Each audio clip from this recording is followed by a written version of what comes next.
Morning, guys. It's early.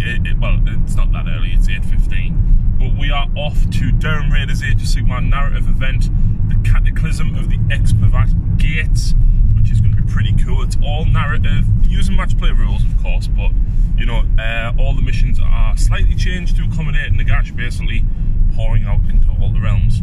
Lucy's brought Stormcast to try and smash Nagash's face in, haven't you? Hopefully. It's half normal stuff and half sacrosanct. Yeah, I brought Gloomspike Gits.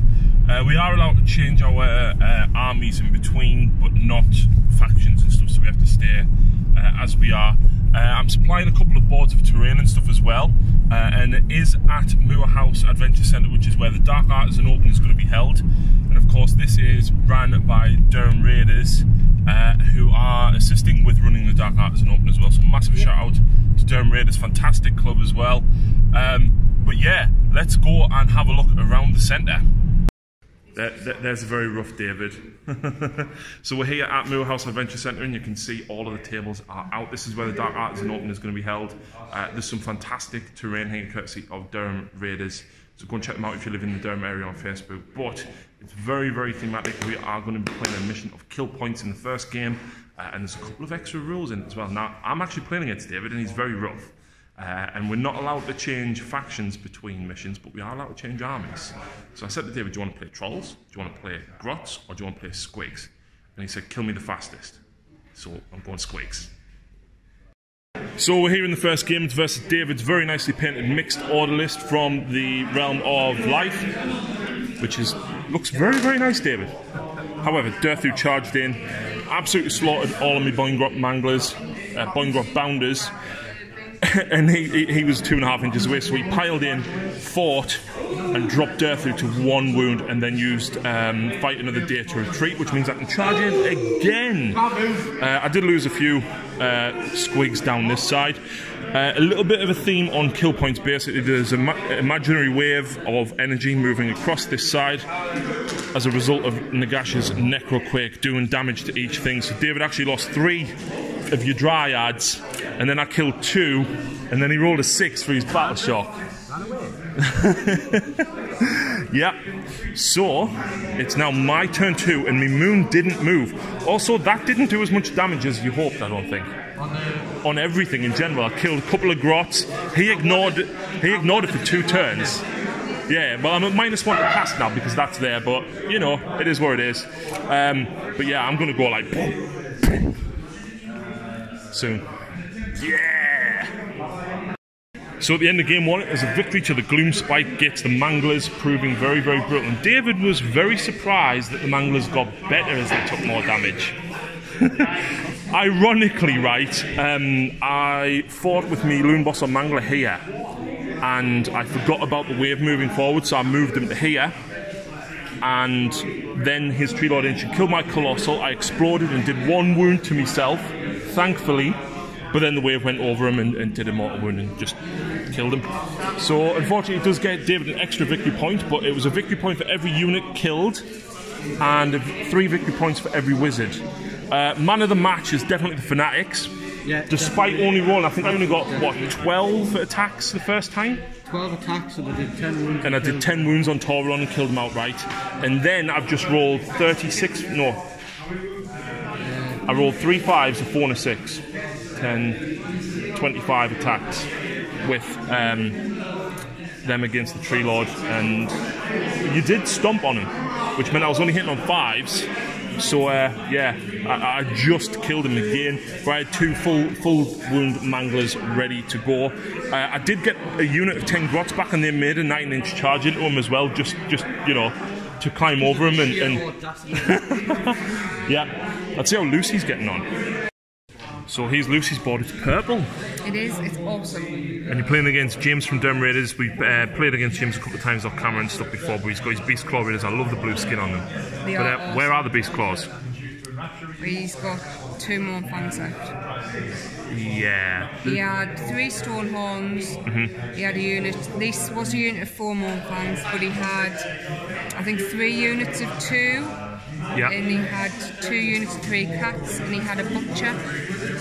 And And he did have the endless spell, but the pendulum, we didn't get it. Did you get your vortex or your arcanum? No, I got the dice first turn, but he killed Encanto who was on it. So was it a Thundertusk did the 6 mortal wounds to her? Yep. Ah. I haven't actually wolfed that because by the time I remembered it, I only had Arcanum on foot, which I like his Thundershock spell. Yeah, the mortal wound one. No, pick a unit and the -1 to hit. Ooh. And so for the last couple of turns, he did have a Stonehorn right there, which was his general. It was on that. Of course. So you're about to swing in with your Secretors, and there's has he taken one or has he got one left? He's got one left. So there's only 7 wounds there for you to take out. It is. So it looks like it might be a win for Lucy as well. So let's go and have a look at some of the armies that are actually on display.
So here we go, guys. The voting has been cast for best painted armies and models, but I'm into game 2 and I am fighting off against Mr. Michael Botterill once again from Edge of Empire. So go and check out the podcast as well. Lots and lots of work that Michael's been doing. And this is a brand new army for Michael as well. Yep. Just finished it, just in time for this event. And I again gave Michael the option of which list to pick, and he chose lots of grots. So there's 100 grots, Michael. Let's see how this goes. The mission is Star Strike. So that was a brutal game. The mushroom, unbelievably, I got it off, but I only I think I rolled 3 or 4 2s, 1 3 and a 1, so it was like 11 inches away. So for 2 turns in a row, Michael got to roll 23 dice to hurt my grots, didn't you? Yeah. And I think he rolled I think he killed 11 in 1 turn. But unbelievably, right, them grots with re-rolling 1s to hit because of the moon, 2 attacks because of the snufflers, and then +2 to wound because of how many I had in the unit when I was fighting. 6s doing mortal wounds on a 6 to wound because of the loon boss, and the combination of the mushroom chewed through 30 blood reavers and 10 blood warriors, and I came off better. Unbelievably. I managed to get a unit of goblins back, and I cast Hand of Gork to get them over here. They managed to actually get me the objective, and then when that unit was dying, I got the other unit over as well. So that actually worked really well, getting 2 units back.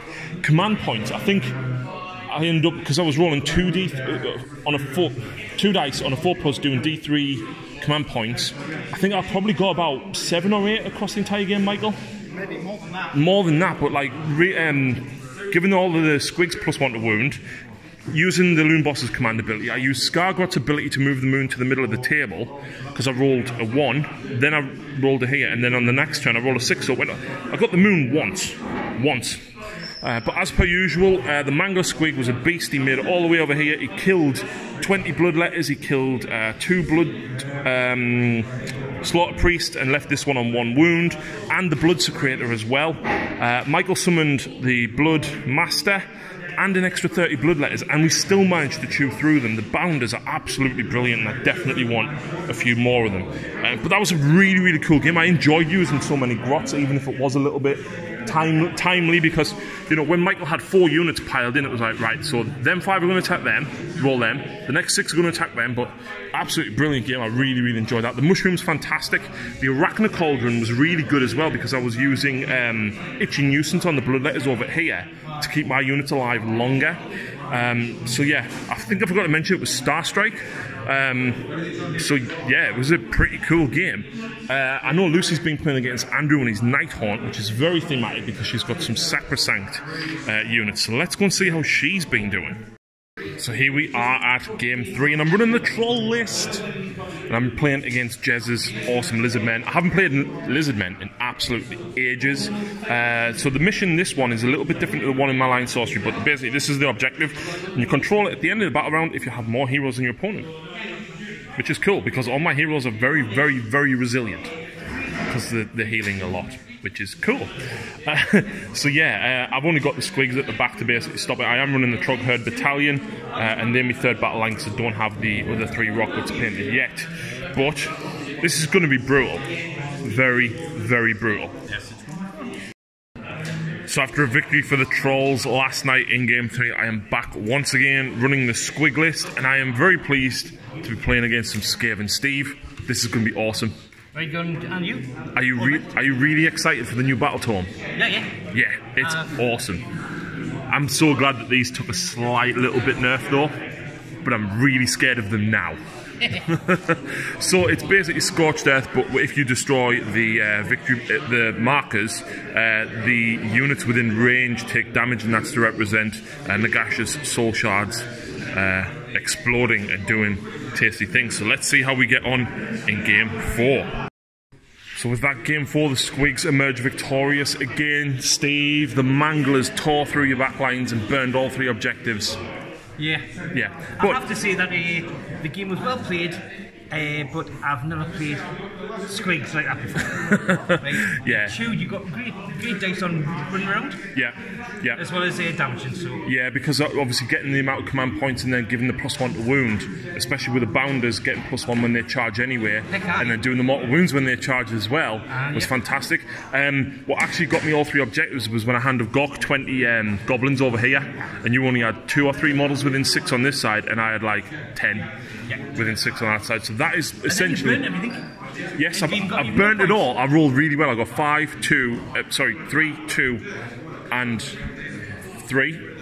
I did take mortal wounds on all my guys, but I was like, yeah, it's worth it. And this you took off a couple of small wounds as well. Yeah, definitely. I actually killed your mortar outright. Yes. Which was fantastic. So something else really cool as well. Of course, Durham Raiders have given us all little badges.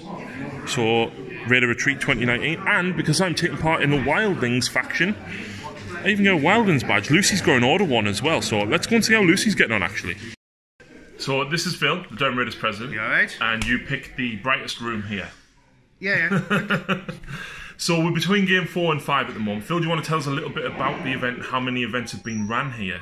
So this is our first Age of Sigmar one here. It's been very much narrative driven. It's been about having fun. There's no real competitive about it. As Harry might have said, he's ran 3 different lists or 4 different lists 4 different lists now, yeah. Over 4 games. It's very nice. It's relaxed, obviously. Yeah. So this is our first Age of Sigmar. We have been involved with 5 or 6 house events here now. And of course Harry's taking his first 40k one here later this year. Yeah. Highly recommend it as a venue. I think it's great. Fantastic. We also currently in talks about doing a World War II bolt action one as well. Very nice. Very nice. I know a few guys that would be interested in that. And hopefully we'll be doing more of the Sigmar ones as well. Yeah, so check out Durham Raiders Outpost on Facebook. That's the page, and you can see all the events and stuff on there. Go and join the Durham Raiders Facebook group if you're interested in going down. It's a Croxdale Community Centre. And it's Tuesday and every other Sunday. Yeah, so. And pretty big hall, loads of terrain and stuff as well. But yeah, it's been an absolutely fantastic weekend, and it's still not even over yet. The facilities here have been brilliant. Yeah. You know, there's dorms upstairs, the kitchen's fantastic, and everyone had pizza last night. Pizza, wedges, takeaway, brilliant. How many onion rings? Yeah, enough to feed about 5,000. So, let's crack on with our last game. Phil, thank you very much. Yes, no, thank you, Harry, thank you. So, game 5 is a grudge match, and we can choose whoever we want to play against. So, I chose to play against this Muppet. First time I've actually played against Chris, despite knowing him for quite some time. He has to basically deploy in a cross and then come to me and destroy my 3 objectives because I'm the defender. And each of these has 15 wounds and a 3-up save. And he automatically hits them with melee weapons if he gets there. So, Chris, I'm actually going to tell you my plan, Chris. So the plan is to summon the mushroom right in the middle, so you have to go straight through it for about 3 turns. The squigs are going to hopefully move forward this way and stop you from getting there. These are going to hopefully stay in the centre and deter you, and I've got trolls to try and survive at that side. Do you have a plan? Charge.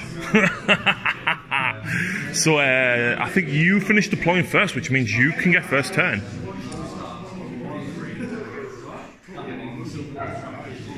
I've got 10 drops. I've got 10, you started first, so yeah. Right. So, Chris, for each battle round, we both rolled the same number on the dice. So, yeah, this is the beginning of round 3. Those guys and them are horrible. Them alone killed me Loon Boss on Mangler Squig in combat. All 3 Loon Boss on Mangler Squigs are dead. Yes, I was horrible in round 3, but Chris told me to. What's that? Run 3 Loon Bosses. Yep, I told him to. And then they just absolutely destroyed me bounders. To be honest, I should have maybe moved the grots forward instead of the bounders. But he can't move past this objective line until he destroys this. And that's basically what he's got to do as part of the mission. He can't move into my deployment zone, so I've basically got to stop him. The Colossal has been absolutely tremendous this game. Normally, he kind of sucks, but he's done really, really good. These guys absolutely mulched some Zangors, because, you know, 2 damage on their attacks with 4 attacks each is amazing. And it's not Morlog, it is just another troll. Just Morlog looks cool. So, yeah, let's have a Chris. So, game 3 is over, and Blue Spike emerged victorious again. That's 5 for 5. Chris is standing right in front of us. He's saying words that you can't possibly hear. Losing his claim again against Michael, and I think she's done alright. She's getting 2 wins and a draw against Connor's Ideneth, which was pretty cool. She did skip a game yesterday, but still pretty cool. So now it's a rush to pack up because we've got an hour. Look, even Chris and Phil. Chris, do you want to wave? He's already. Chris! Chris! Can I play the song? We're at the final score of the carnage on there. Yeah, 1-1-8. Yeah, well, I can't see 2. I think we're half it, would it? But, I don't know what that's means, but basically, at the end of that, the salt siphon is still fully operational and cycling salt. I don't know what that means in the grand scheme of things, we'll have to find out next time. But it can't be good for anyone living at the moment. So, on the scores there, like I said, the Wildlands just ran away with it. I think the rest have caught up a bit. I think we got used to the shenanigans going on between the mushrooms and the trees and the sea people. So, and then, like I said, next the lines are definitely caught. So somehow I don't know how many raiders we've got on the actual team. We've managed to have a reasonable amount of wins. 110. And then the next is between Sigmar's Wrath and Scourge. Is 0.25 because it's an average and then basically times it up. So Sigmar's Wrath are actually stole from the Scourge by 0.25%. So, and then as the realms, you can see there, basically Sigmar's Wrath still have well and truly in control of light, death. Funnily enough, I've still got control of death, even though we've had all the shenanigans for the last 2 days there. The Scourge are nice and comfortable in chaos, and then the Wildlings have pretty much got a bit of everything, if I'm being honest. 37% in Ashy, Shadow's got 40%, Beast 46, Metal, yeah, you did do so well there. Light 45, I like it there too. Light, like a bit of light, 39%. But Shades and Chaos is probably not your thing, Maybe next time you can go and evade them instead. So yeah, so that's where we are with the overall tracker on it. So basically, I'll figure out what we're inflating is in the few sheets of that. But at the moment, that's it.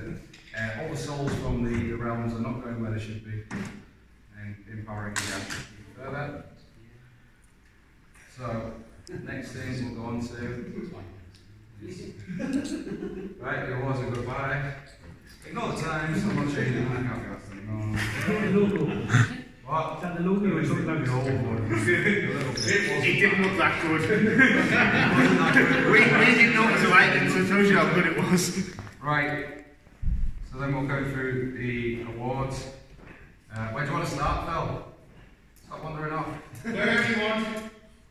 Right, well, as it's only right with the Raiders event, we'll go with the player that did the most accomplished achievement of the whole thing. And actually, I didn't think it was possible to get this lower score in the whole event. Doing well, and that's our very own President Phil.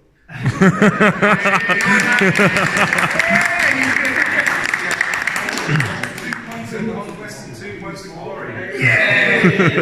Bearing in mind you get a point for just attacking, not winning. Well, that's possible. But I failed my lord. I take that as a false. right. That's what you get for worshipping spiders.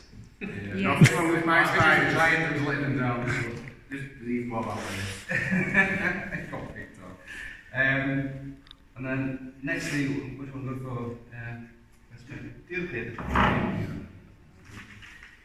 So for the best painted, I can honestly say right, I've never counted the best painted army or best army close, votes as close ever. And we've done a few events now. But actually for best painted army is Lucy. Yay!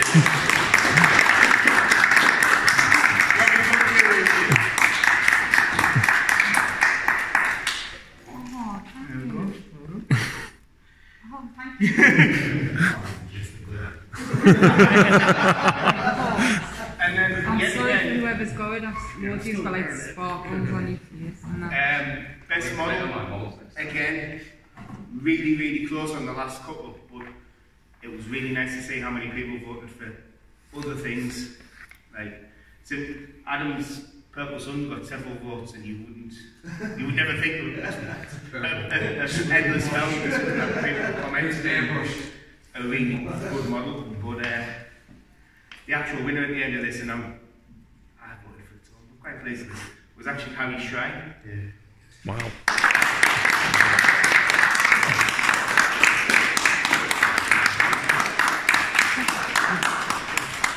So that's on yours. Come back. You get the plum. That's what you should have had if it was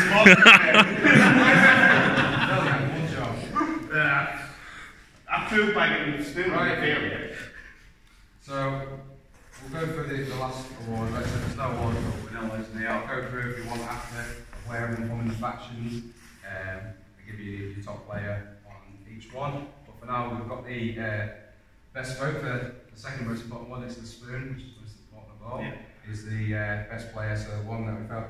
And again, same as the painting, it was there was a lot of votes. I mean, what we counted there, it was 11 different people out of the 22, and then unfortunately it's come to a 5-way tie.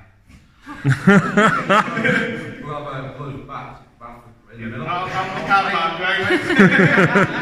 I'm going to get my knuckles. Right, so what we're going to do, to be fair, we're going to do a dice roll on it. So there's myself, Harry. That's not fair, I lose. Well, I've all won, so I know what's going on. Harry, Lucy, Steve, Gibson, and Chris. Are we just going to roll 1 to 6? Yeah. Actually, I'm not doing that, so I only rolled once. And one is already going to guess the one is automatically going to win. What? Pick numbers for people. Right, I've got it in the order of here, so Right. just roll and then 6 is a re-roll. 5. 5, 2, 3, 4. Chris. Well done. Hey.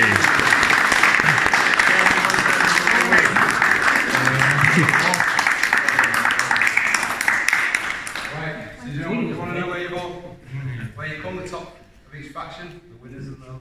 faction? Why not? You want to know? Just before we go through that and before everybody runs off and disappears, first off, thank everybody for coming. You've made it a really good event. When Stephen spoke to me about the idea of doing this several months ago, he'll tell you I was didn't think we could do it, didn't think it would work. I would like to think we've proven everybody wrong, and I would like to think we would see you all next year. Yay!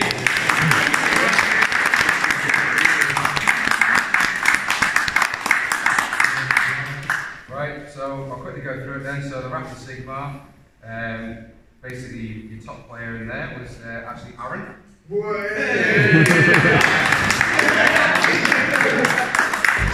First player was Jez.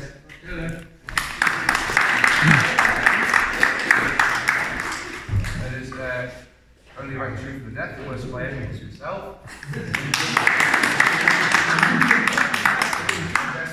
The best player in there was actually James. Yes.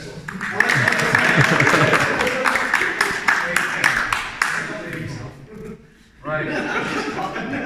For the Scourge, we basically got joint bottoms between Michael and Chris. We were competing with Phil on the level of Chris Scourge. I think he might have just cheated somehow. Anyway. And then the top player was Don. So you were up by a mile.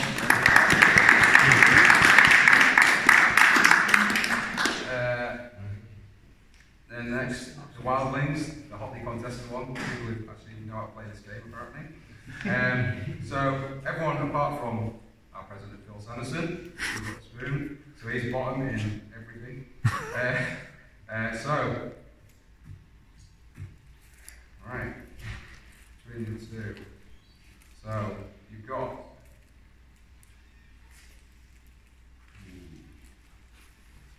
right, top one then, just scraping Mark is Harry. Hey! Basically,